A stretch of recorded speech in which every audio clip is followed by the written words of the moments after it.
My name is Bella Carter.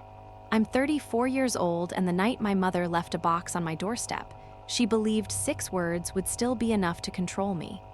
Don't make a scene. This is family. Our security camera showed my parents placing it beside the front door, returning to their silver sedan, and driving away without knocking. By the time I came home from the farm, it had been sitting there for 43 minutes. I cut through the tape with my truck key. The first photograph showed my 8-year-old son walking out of school. The second showed him behind our barn. The third had been taken through his bedroom window while he changed for bed. Beneath the photographs was a custody petition bearing my parents' names. Someone had highlighted 3 phrases: emotionally unstable mother, unsafe rural environment, and immediate grandparent intervention recommended. Then, I found a black device wrapped in tissue paper. A green light blinked beneath the casing. The handwritten label beside it read, "Replacement Unit. Install beneath child's backpack lining." My knees weakened as I dialed 911. Minutes later, my husband stepped through the doorway, saw the photographs covering the floor, and stopped so sharply that the screen door struck his shoulder. Everyone froze. He picked up the petition and stared at the signature on the final page. "Please don't tell me," he whispered. "They actually did it, Nick." But the signature wasn't the worst thing inside that box. The final envelope revealed why my parents had been watching my son and why they needed me declared unfit before Friday. Before I tell you what was inside that envelope and what my mother was willing to destroy to get my child, tell me what time it is where you are and where you're watching from. I want to know how far this story travels tonight. My husband's name is Ethan Carter. He had always been the calm one in our marriage, but as he examined the photographs, a vein tightened beside his temple. "These weren't all taken from the road," he said. One image showed our son Liam asleep against his pillow. The angle was too high for someone standing outside, which meant whoever took it had climbed onto the rain barrel beneath his window. Mud marks had appeared there 2 weeks earlier. I had blamed an animal. Ethan locked the doors while I explained everything to the emergency dispatcher. Repeated surveillance, a tracker meant for a child's backpack, photographs taken through a bedroom window, and documents suggesting an attempt to remove our son from our custody. The dispatcher asked whether the people responsible had threatened to return. I looked at the note. "They didn't have to," I said. "Leaving this here was the threat." While we waited for deputies, Ethan put on gloves and moved the contents onto the dining table. I photographed each layer before he touched it. The paper, note, custody petition, tracker, and 4 envelopes marked school, medical, home, and witnesses. My mother had always collected information like other people collected weapons. The school envelope contained Liam's class schedule, teacher's name, pickup times, and license plates belonging to parents who occasionally drove him home from robotics club. The medical envelope contained pediatric summaries neither Ethan nor I had shared. In the margin beside Liam's asthma diagnosis, my mother had written, "Chronic respiratory risk made worse by farm exposure." The home envelope contained photographs of our barn, propane tank, well house, kitchen, upstairs hallway, gun safe, and Liam's bedroom. Some had clearly been taken through windows. Others could only have been taken inside the house. A photograph of our locked gun safe had been captured with the utility room door open. Ethan stared at it. "Your parents were here after the harvest fundraiser." 3 months earlier, nearly 70 neighbors attended an event in our barn. People moved between the barn and house to use the bathrooms, and my parents claimed they left early. My mother could have entered unnoticed, photographed the room, and returned before anyone missed her. At the bottom of one page, she had written, "Unlocked access during public gathering demonstrates careless security."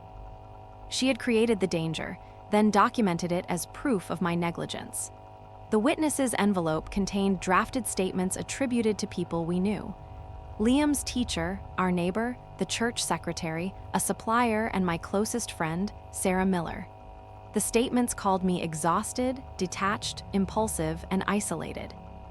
None had signatures, but each had a blank line and the following day's date. "They were planning to get these signed," Ethan said. or make it look like they were. The final envelope contained a petition requesting emergency temporary custody of Liam. My parents had signed declarations claiming he faced imminent psychological and physical harm in our home.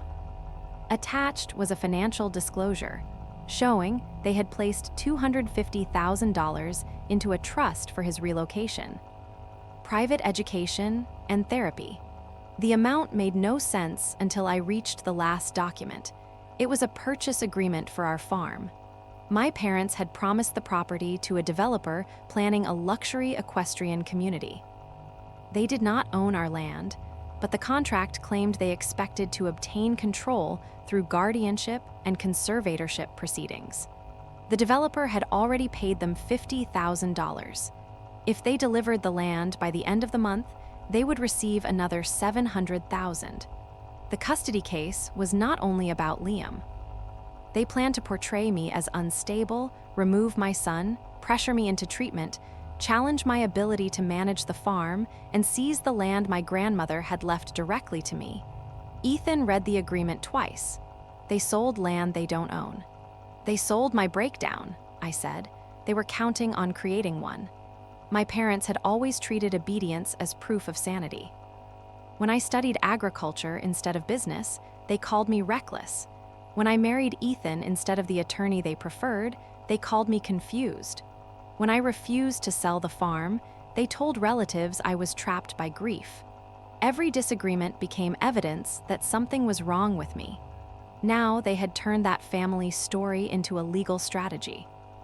They expected me to panic and beg for an explanation. Instead, they had delivered their entire plan to my front door.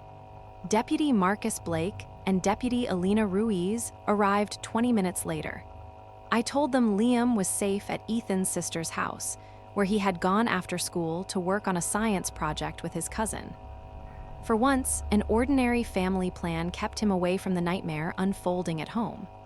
Deputy Ruiz photographed the box, sealed the tracker in an evidence bag, and examined the note. Deputy Blake walked the property with Ethan. They found compressed mud on the rain barrel, scratches beneath Liam's window, 2 partial shoe prints near the hedge, and a trail camera disguised with artificial bark behind the barn. It pointed directly at our back door. Ethan had never installed it. The memory card was still inside. Deputy Blake removed it and asked whether my parents had keys. They had one emergency key, I admitted. I took it back last year. Did you change the locks? No, taking back a key meant nothing if someone had copied it. Deputy Ruiz asked about our history. I told her about the money my father deposited into my account after Liam was born. He called it a gift, but my mother later handed me conditions. Weekly visits, access to medical records, approval over child care, and permission to influence education.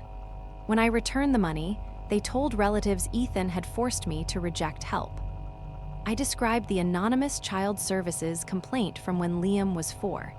The caller claimed he wandered unsupervised among machinery. An investigator found our property secure and closed the case. My parents had acted outraged that anyone would target us.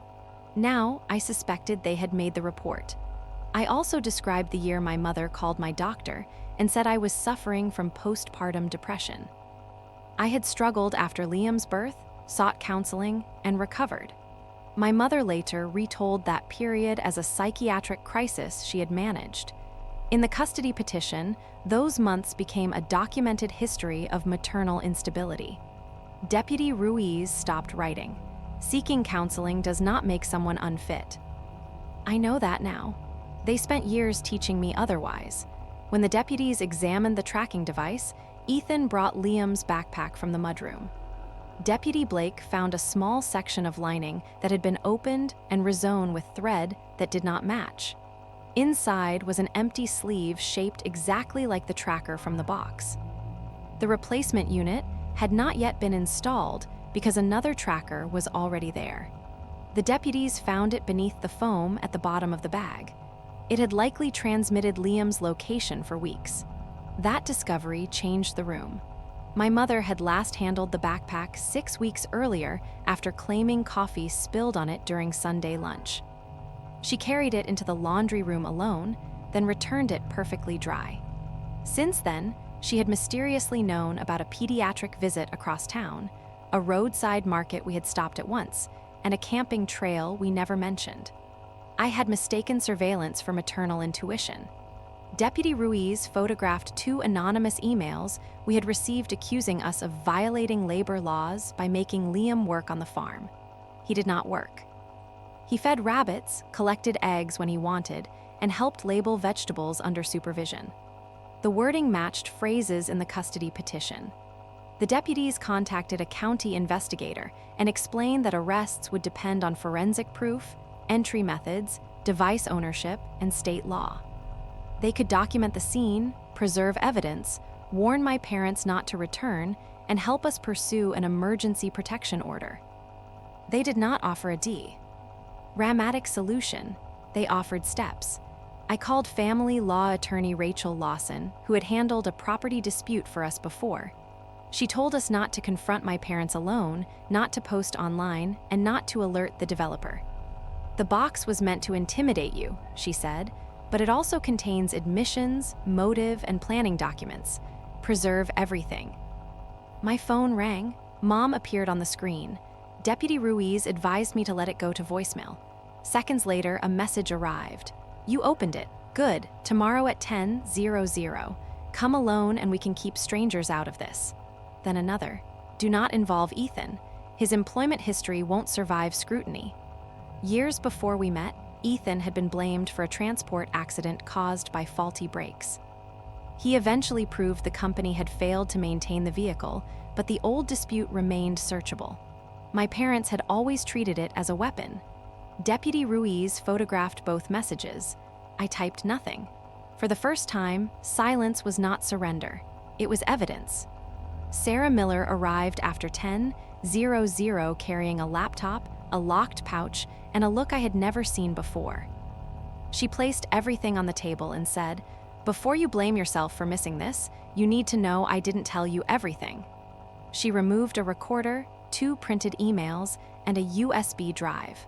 6 months earlier, my parents had invited her to lunch. They claimed they were worried about my workload and believed Ethan controlled me.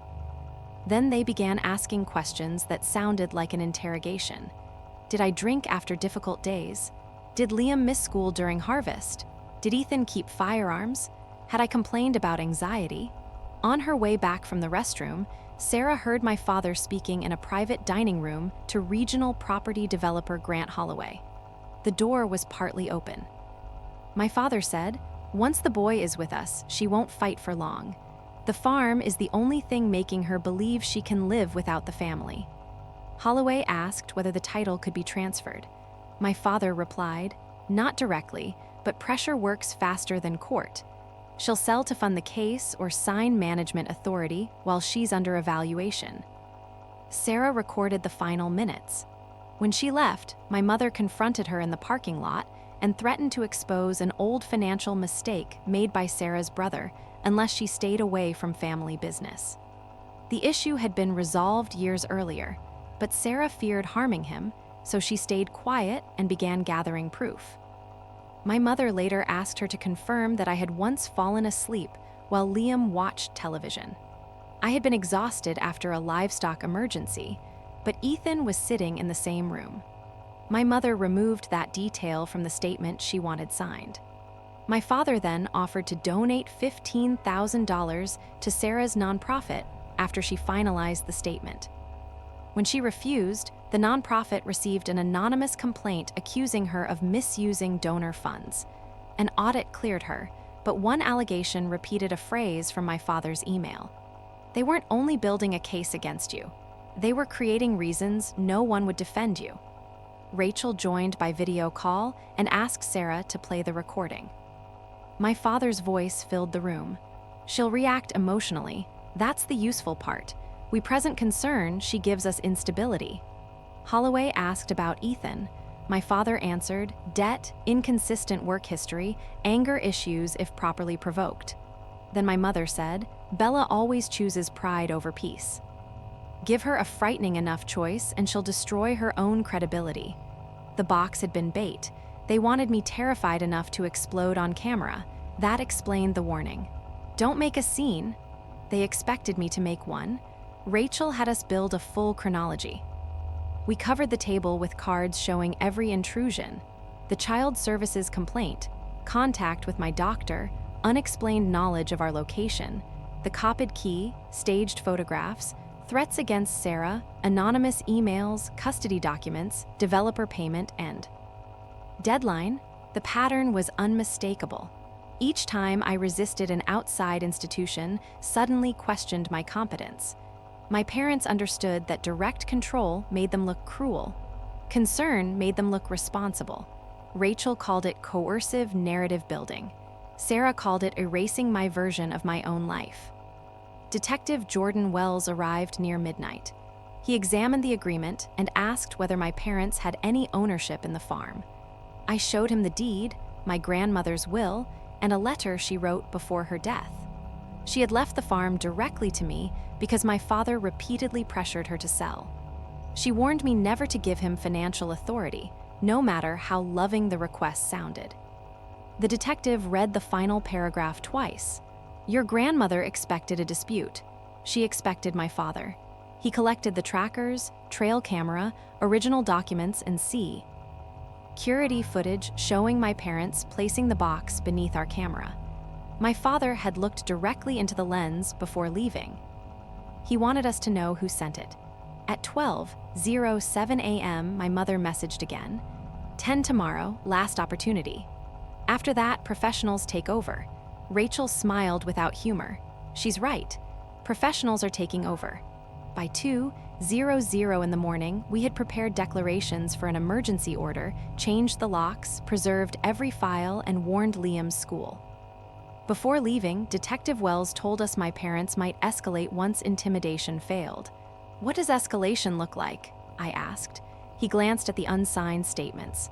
Trying to make their accusations become true. At 8:40 the next morning, Rachel filed our emergency petition.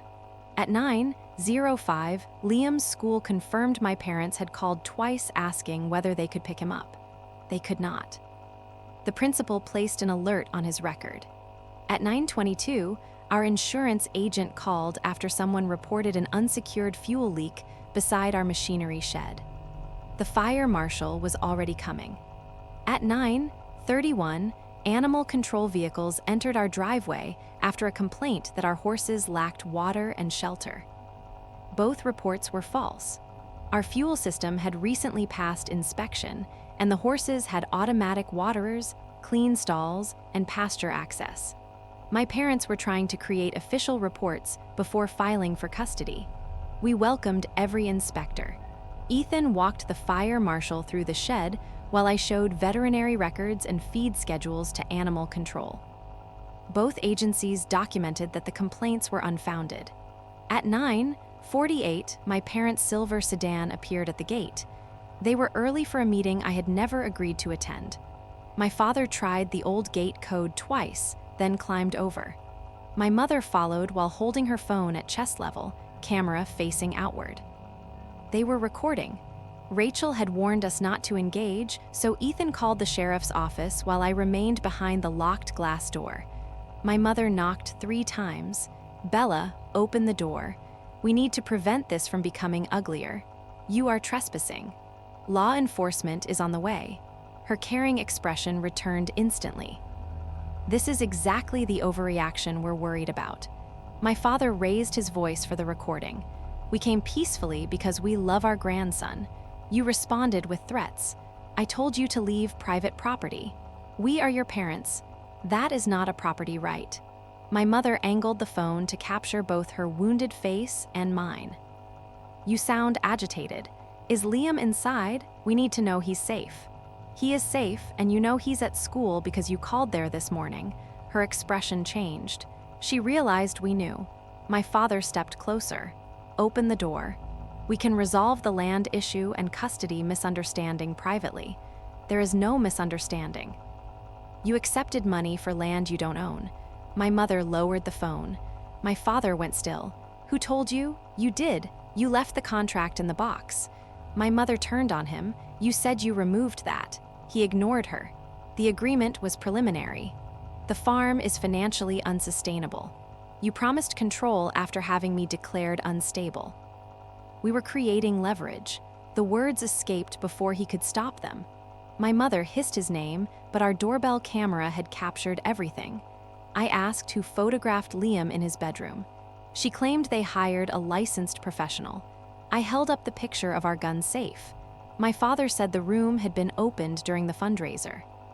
So one of you entered. You invited us to the barn, not to search my house. Ethan stepped into view behind me. I'm standing beside my wife. That's the part neither of you could buy. My father pointed at him. You are why she abandoned her family. No, I said. He's why I learned family doesn't require surrender. Deputies arrived minutes later. Deputy Ruiz ordered my parents away from the porch. My father claimed the gate malfunctioned and said they entered because I had missed a scheduled meeting. My mother pointed to the official vehicles and said multiple complaints proved their concern was shared. The animal control officer stepped forward and confirmed both complaints were unfounded. The fire marshal did the same. Their attempt to create evidence had produced witnesses against them. Detective Wells arrived and asked whether they placed the box on our porch. My father admitted they had. My mother called it an honest attempt to begin a conversation. He asked whether the box contained a GPS tracker labeled for installation in Liam's backpack. She claimed she could not remember. When he showed her the device found inside the existing backpack, her eyes moved toward my father. Wells explained that forensic review could identify the account, payment method, and location history. My father demanded an attorney, ending further questioning. As the deputies prepared to escort them off the property, a black SUV pulled in. Grant Holloway stepped out carrying site plans. He greeted my father before noticing the police. My father hurried toward him. This meeting is canceled. Holloway looked at me. You're Bella Carter? I own this property. He frowned. Your father represented that he controlled the family trust. There is no family trust. My mother said the guardianship process was expected to establish authority. Holloway's face drained. Rachel arrived and handed him notice that my parents had no right to market, encumber, or transfer the farm. She ordered him to preserve every payment record, agreement, and communication. You gave us a title summary, Holloway told my father. A false one? My father said nothing. Holloway returned to his SUV and began making calls. Their expected $700,000 payoff disappeared in minutes. As my father turned away, papers slipped from his leather folder. One was a default notice on their home equity loan. Another listed investment losses exceeding $400,000. A third was a demand from a private lender. Their concern for Liam had always been a disguise. They had borrowed heavily, gambled on a failed project, and planned to repay everything with the developer's money. My farm was not their legacy plan. It was their escape route. Before noon, my parents filed their custody petition. They did not know Rachel had already warned the court and submitted our evidence. Their attorney described them as concerned grandparents responding to a family crisis. He attached photographs of machinery, our propane tank, gun safe, Liam feeding rabbits, my postpartum counseling history, Ethan's old employment dispute, and that morning's regulatory complaints. Each piece collapsed under context. The equipment photographs had metadata showing they were taken from a restricted area. The gun safe image proved unauthorized entry because the safe was locked. Child Services had closed the old case without findings. Ethan's former employer had settled after records confirmed brake failure. The new complaints had been investigated and rejected before the petition was filed. The judge scheduled an emergency video hearing that afternoon. My mother appeared in a pale sweater without jewelry, presenting herself as a frightened grandmother. Their attorney called the box an imperfect attempt at cooperation and described the tracker as a safety device purchased after Liam allegedly wandered away at a county fair. Liam had never wandered away. My mother claimed I called her in panic after losing him for 40 minutes. She gave a date. Our photo archive showed Liam at home with influenza that day, and pharmacy receipts proved Ethan collected his medicine that morning. The affair had occurred 2 weeks later, and my parents were not with us. The judge asked who installed the tracker. My father claimed ignorance. My mother suggested Ethan did it. Then Ethan produced registration information obtained by Detective Wells. The tracker was connected to my mother's email and credit card. Records showed she had checked Liam's location 86 times in 5 weeks. Her attorney asked for a recess. The judge first required an answer. My mother admitted viewing the data because she feared for Liam's safety. Did his parents consent? The judge asked. No, but Bella refuses reasonable help. That sentence exposed everything. My mother believed refusal turned invasion into responsibility. Rachel then played Sarah's recording. My father's voice described using custody pressure to force a sale. My mother predicted I would react emotionally and destroy my credibility. Their lawyer challenged the recording, but the judge considered it relevant to immediate motive and risk. Sarah testified about the pre-written statement, the threat against her brother, and my father's promised nonprofit donation. She read his email aloud. Once your statement is finalized, I will be pleased to direct the contribution. The judge asked whether the statement was truthful. No, Sarah said. It removed everything that made Bella look responsible and added conclusions I never expressed. Liam's principal submitted a declaration stating that my mother tried to remove him from school and obtain attendance records while pretending to be his court-appointed guardian. No guardianship existed. Detective Wells then submitted preliminary findings on the trail camera. It had been purchased by a private investigator through a shell company paid for my parents' account. Images showed my mother walking behind our house after 2:00 in the morning on 3 different nights. In one, she carried a key. My father claimed any copied key had been retained accidentally. Exterior footage showed a figure entering through our side door and leaving 19 minutes later. The coat matched the one my mother wore in the trail camera image. The bedroom photograph had not been taken from a public location. My mother had entered while we slept. I remembered waking one night to a floorboard near Liam's room. Ethan checked the hallway and found nothing. She may have been hiding in the dark only seconds away. Rachel asked me to describe the danger. They need control of my property to solve their financial problems. They need control of my son to pressure me. Every act they call concern was hidden because they knew I would not consent. I am asking the court to protect Liam from people who believe loving him gives them permission to track him, photograph him in private, enter his home at night, contact his school under false authority, and manufacture evidence against his parents. My father interrupted. This is rehearsed. She has always been dramatic. The judge warned him to remain silent, then said, the dramatic conduct before the court includes nighttime entry, covert tracking, attempted unauthorized school pickup, false property representations, and coordinated unsubstantiated complaints. My mother began crying.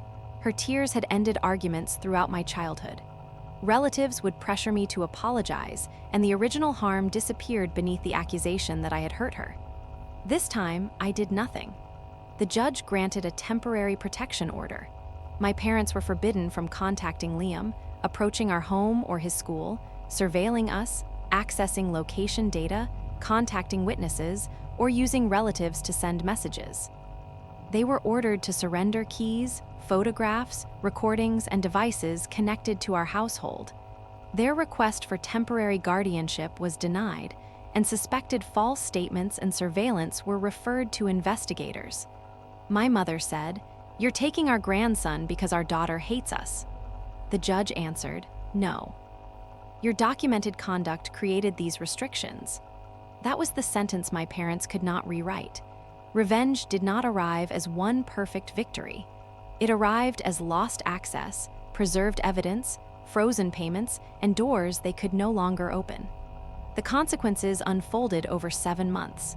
Investigators confirmed that my parents hired a private detective to monitor our vehicles, photograph Liam, and question neighbors.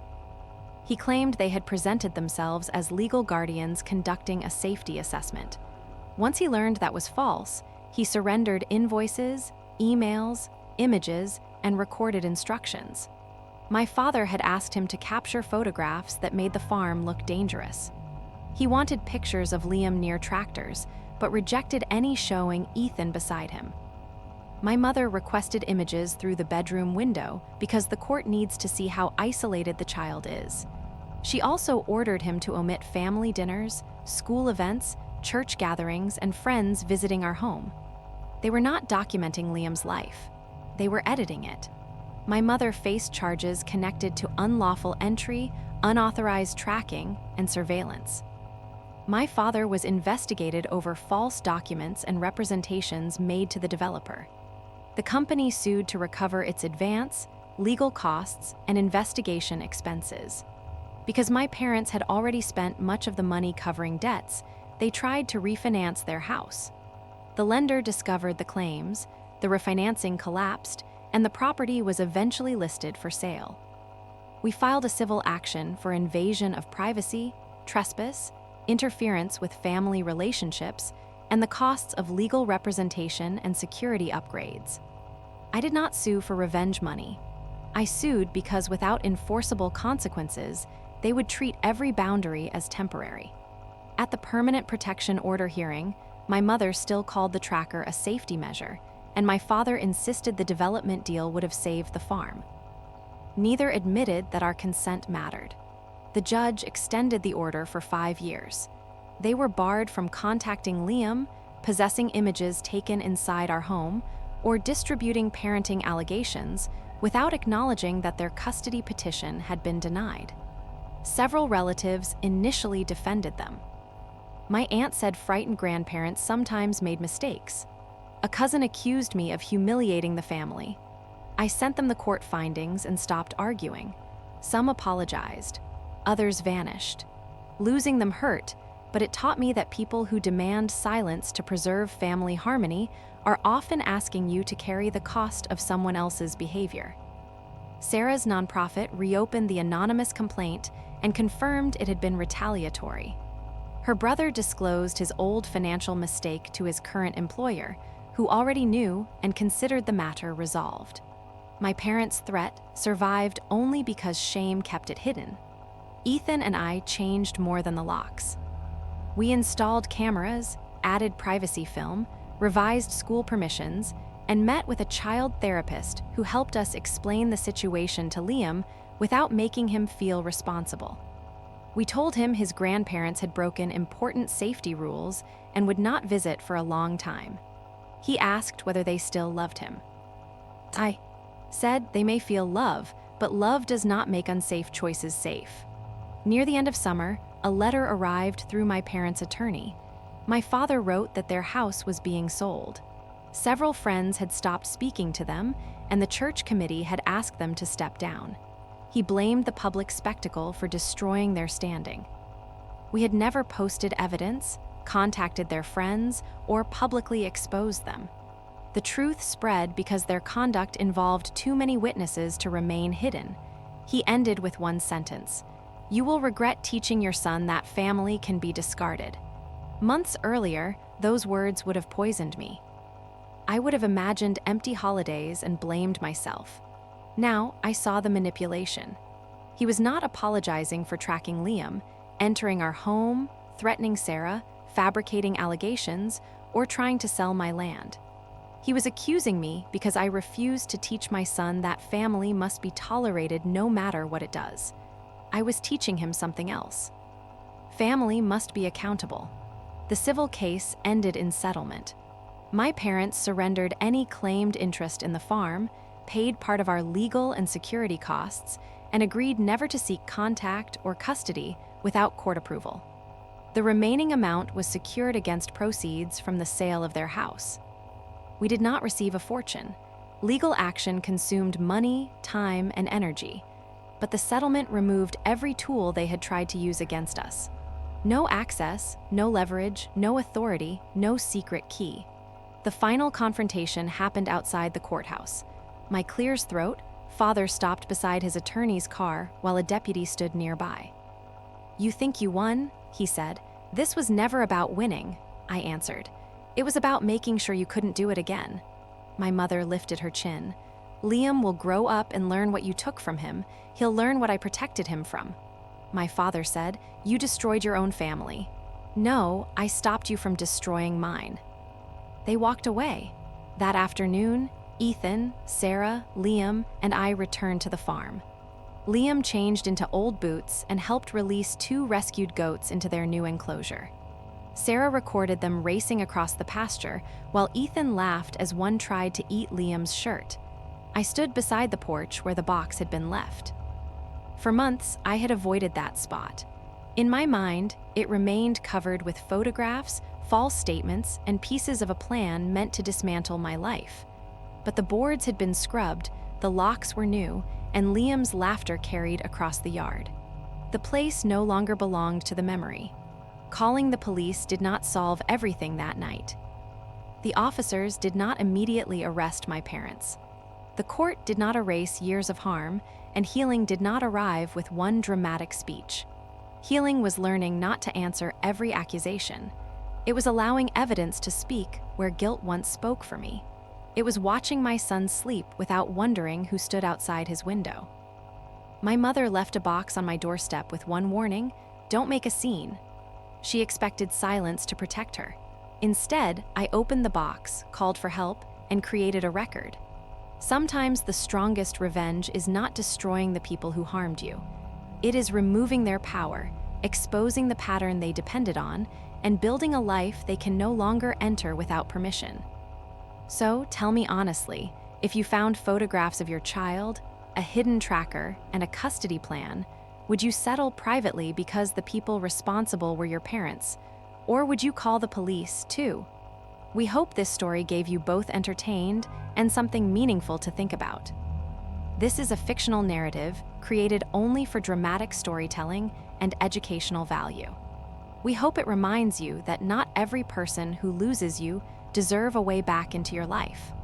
Some doors close because keeping them open would only allow the same pain to return in a different form.